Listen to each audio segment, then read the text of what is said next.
2NURFM News. For our sponsor, Tile Warehouse Warners Bay, the large floor tile specialists.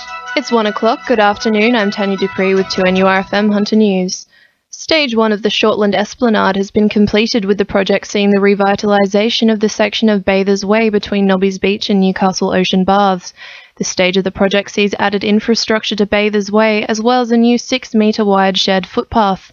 Newcastle Lord Mayor Nuatali Nelm says the Newcastle community will be benefited by the improvements. With the extended width of the path, you can now have sort of joggers and walkers and people with prams all being able to cross each other without having to go out onto the road. So that's one of the big differences. It also includes the new shade, shelter, seating, lighting all around, our very iconic Nobby's Beach. Illegally dumped material will be the focus of a new clean-up initiative run by Cessnock City Council in Greta this week. The waste, which includes 250 tonnes of asbestos, is believed to be mostly derived from households, indicating a general acceptance of illegal disposal by residents. Environment and Waste Manager Michael Alexander says this is an opportunity to address community attitudes regarding illegal dumping in the Cessnock area.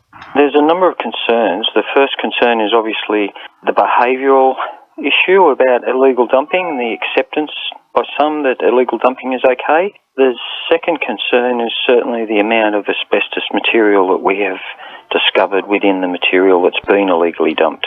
Roads in Tomago, Malabula, Woodville and Taylors Beach are set for redevelopment, with Port Stephens Council receiving a $2.4 million fund from the federal government to eliminate black spots. More detailed plans are to be designed and released to residents in immediate areas in the near future. Civil Assets and Section Manager John Marisic says past traffic incidents determined where the funding was needed most. We have a rolling program that we review our previous traffic incidences, such as pedestrian incidences or traffic incidences, where either pedestrians have been either hit by vehicles or vehicles are hitting other vehicles, and we look at those incidents over the last 5 years. Waratah Public School will be the host of the first Newcastle City Council's water safety program for this year. The 49th year of the program sees Newcastle's lifeguards visit schools and community groups in the area to educate children on the importance of water safety. Newcastle City Council's Manager of Facilities and Recreation, Phil Moore, says he expects the program to be as far-reaching this year as it was last year. This year we've got over 50 schools scheduled. Last year was our biggest year we've done in the history of the program, and likewise doing over 50 schools. So it's a fairly intensive program, and we're looking at doing it to about 13,000 primary school children this year. Concerns have been raised for Hunter winemakers, as new figures show 94% of the region's winemakers are not making profits. Despite this, the Hunter has seen a 3% increase in profitable grape growers. Vice President of the Hunter Valley Wine and Tourism Association, Andrew Margan, says the weather and the popularity of imported wines are a contributing factor. The weather here has a significant contribution to the cost of production, and that's for sure. The market itself has been a little bit too focused on drinking things like New Zealand Sauvignon Blanc. In finance, the All Ords is down 1 point at 56.51, and $1 Australian dollar is buying 73.6 US cents. Sport, thanks to our sponsor Warners Bay Sports Club.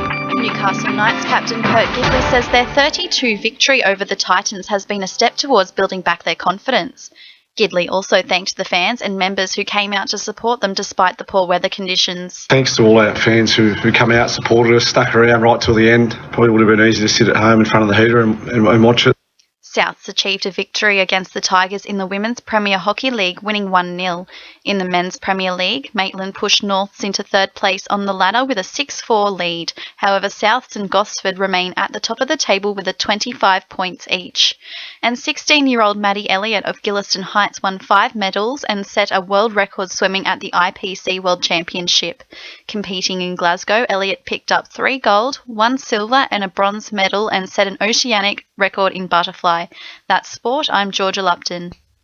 2NURFM News Time is 1:04.